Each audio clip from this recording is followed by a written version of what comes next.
Welcome to Backyard Cigars. This is Romeo y Julieta, 1875 Aniversario Reserva Real. Real Reserve, 1875 Anniversary, and this is a cigar that was released in 2003 by Altaldi's Cigars, and it was actually released 2 years before the 130th anniversary of Romeo y Julieta. And at the time, the master blender for this particular cigar, as well as many others, and we're probably still smoking them today, the creations that he left behind, and some of those historic blends. When we're talking about Jose Seijas, and Jose Seijas is from the Dominican Republic. We'll talk a little bit about him, but I'd love to do a more in-depth and in a more video centered more on his accomplishments. He's since been retired. He retired in 2012, and when this cigar was released, he was in his early 50s. So this was a cigar that, again, to commemorate the 130th anniversary of the non-Cuban Romeo y Julieta, the brands that Altaldi's not created, but that they continued with, were the non-Cuban versions of the H. Upmann, the Montecristo, and Romeo Julieta. And so a lot of us have smoked these brands that are using Nicaraguan, Dominican, and in many cases a lot of Dominican tobacco, and we've gotten familiar with them because it's what we could get, at least in the United States and in other parts that don't have access to the Cuban brands. But Jose said in an interview a long time ago that the idea was to make a cigar very different from the Cuban counterpart. He didn't want to do a copy. He didn't want to do something that would remind you of the Cuban cigar. He wanted to make something on his own. And that's what he created. Now, this brand, Romeo Julieta, dates back to 1875. That's the history, the legacy of this brand. So you see that the cigar, I was smoking it, and I got in about almost an inch and a half into the cigar before I started this review. I really wanted to soak it in and I've smoked it before. I've smoked it years ago, and I loved it. And I just thought to myself, let me bring back a blast from the past and just talk about it again, because I've never talked about it. And I don't think I've ever talked about Jose Seijas and the admiration that I have for him and his accomplishments in the Dominican Republic. He was vice president there for over 30 years. Tabacalera Garcia in the Dominican Republic. He was born in Santo Domingo, a Dominican legend in his own right, and so many accomplishments and so many masterful blends. But this blend sticks out to me in many ways because now that Peruvian tobacco is on the radar, and it has been on the radar for a longer time than most people think, but it's just been so hard to get. And it's still hard to get. But with the most recent Smoke Signals video and Claudio Sigroy and his little documentary on Peruvian tobacco, the original motherland of tobacco, the biological parent of tobacco, if one might say, it has gotten people talking again about Peruvian tobacco.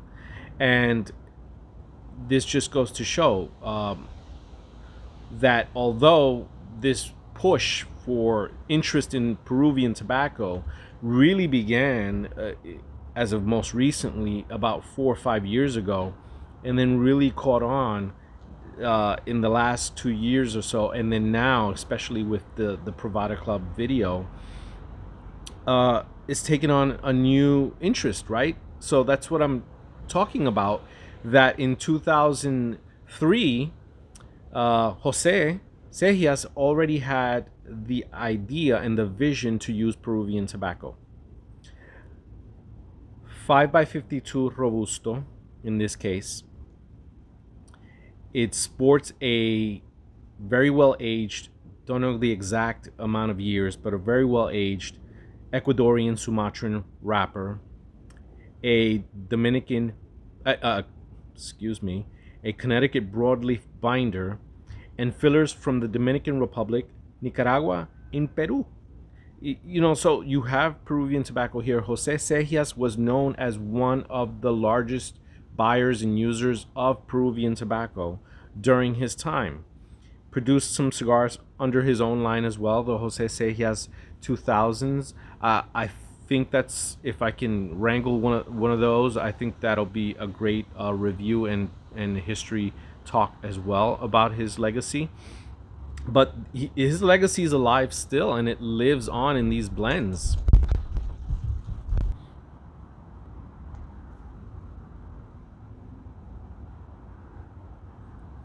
Yeah, just like I remember it. And one of the things that he talked a lot about were maintaining consistency within these lines. Jose wanted to perfect that as best as he could, because he knows, and as many master blenders know, that it's not always easy to sustain a line and maintain it the way you would like. Certain variables, and then there are certain changes and access to certain tobaccos that make it difficult.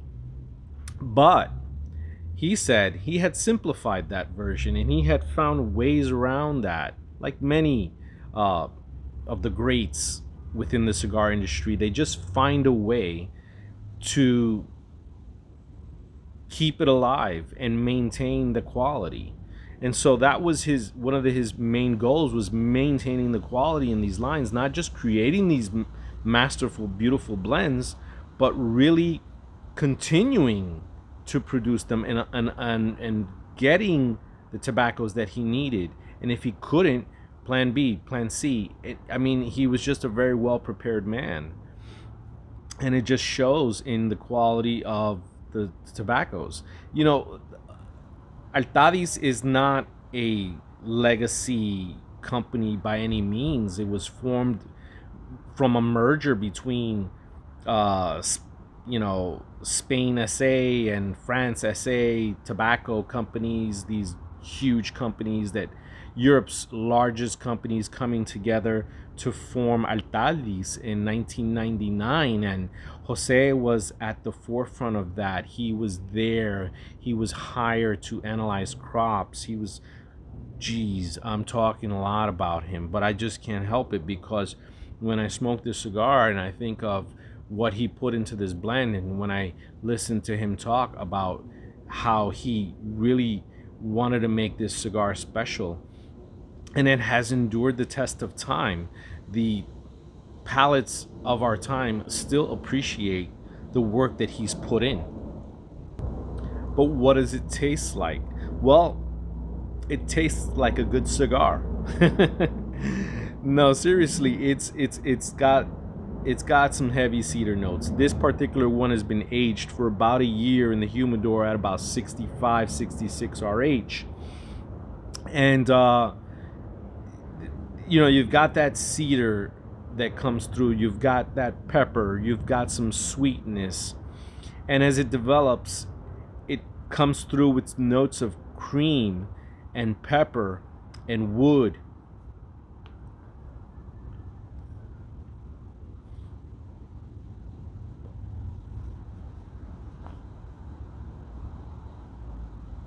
And a little bit of leather. Remember, you've got a Connecticut broadleaf binder in here. That isn't by accident. That was part of the plan to make this blend very interesting and set it apart from its Cuban counterpart, as I mentioned earlier. And, you know, I had some burn line issues earlier on that I needed to correct because it was a little windy out here. And I got to tell you that backyard reviews this year, in the outdoor elements, of course, have been quite challenging this year. Some states may know what I'm talking about, and if you're watching me from another country, then you may not have any idea, but you could always Google it. The spotted lanternfly, which is an invasive species insect from China, arrived in Pennsylvania several years ago and really just went crazy in Pennsylvania and has started to spread throughout some of the eastern states. So, being in New Jersey, we got hit with them last year, but it was mild. It was a mild infestation. And of course, there was the campaign to stomp them out. Now, you might be thinking, well, what these insects, they look beautiful and but they're destructive, and they basically kill vegetation and trees. They love grapes, so the vineyards in Jersey and in other parts are in a lot of danger because of them. But from a backyard point of view, they create this sap that just drips all over the place when they're sucking the nectar out of the trees or the shrubs or whatever it is that they're extracting. And this nectar attracts a lot of wasps, hornets, and all kinds of stinging bees. And so with that, I get a lot of the wasps, way more than I've ever seen in the time that I've been here.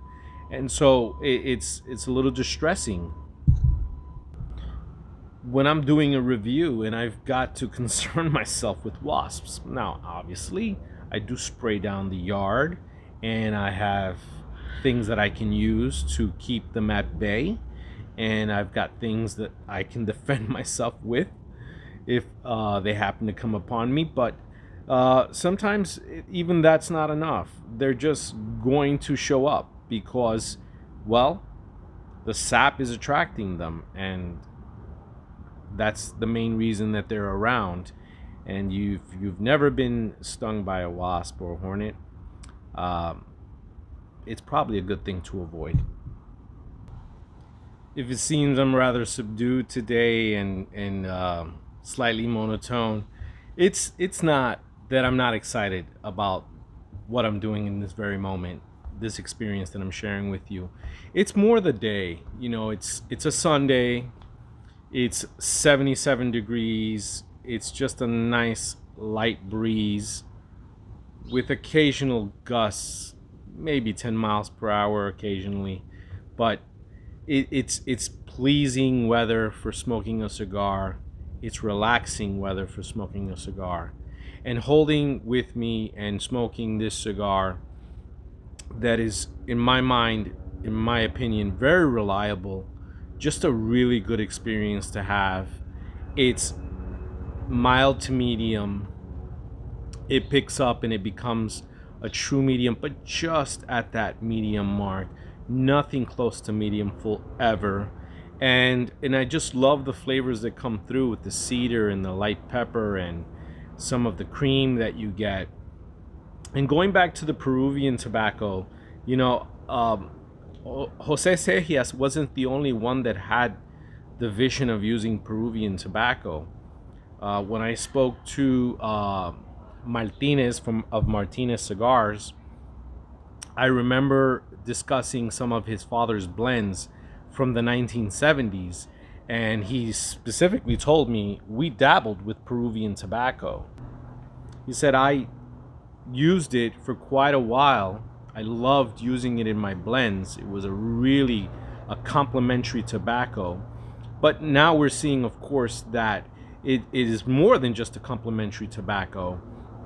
It can be used in a puro. It can be used to drive the profile of a blend in a much more, I would say, in a much more prominent way.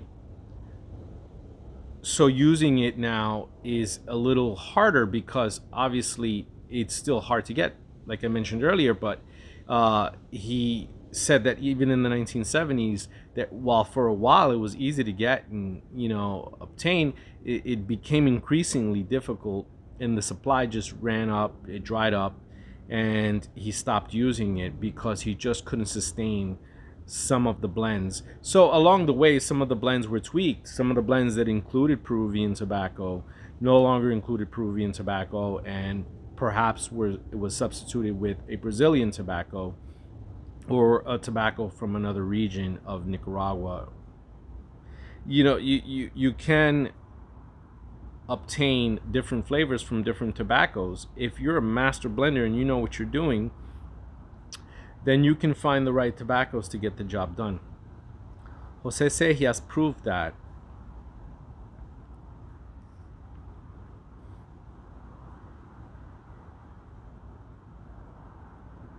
Hall of Famer, hands down. And this cigar is just a pleaser. It's got a nice woody finish to it. It's got enough pepper to keep you interested if you're looking for some of those pepper notes. And it's got cream, but not an abundance of cream, just a good amount of cream. And while the cream doesn't remain consistent throughout the whole cigar, it comes and goes, it gives you flashes of it. But then you have all of these other flavors that, with the cedar and some of the spices that come into play here, it's just a really well done cigar. And I have to just think back, 2003. There were a lot of blends out in 2003. We're talking about, at a point in time when it's a little in the cigar boom, in the sense that it's picking up. People are using different blends and trying to introduce new products onto the market. And Altadis and Jose Seijas had this vision of creating blends that would stand the test of time, as I said before as well. So without sounding like a broken record, I'm just a big fan of his work and of the work that he's put into these blends. The aroma on these cigars is also it's like a classic cigar aroma. That tobacco that just permeates the air, that one that we're familiar with. And the way that it holds the ash as well, I like that it holds the ash very well. I like that none of the flavors dominate each other or dominate the profile. It's a playful dance, but it's well done. Again, I said I can't say it enough. This is a cigar that is box worthy. It is a classic old cigar. It isn't interesting in the boutique sort of way, but especially with this boutique craft, I was supposed to use two, craft movement that we have going forward, which is exciting, and a breath of fresh air, of course. But also, we can't forget the classics. We can't forget these cigars that really paved the way for a lot of other cigars to come out onto the market and introduce different blends. So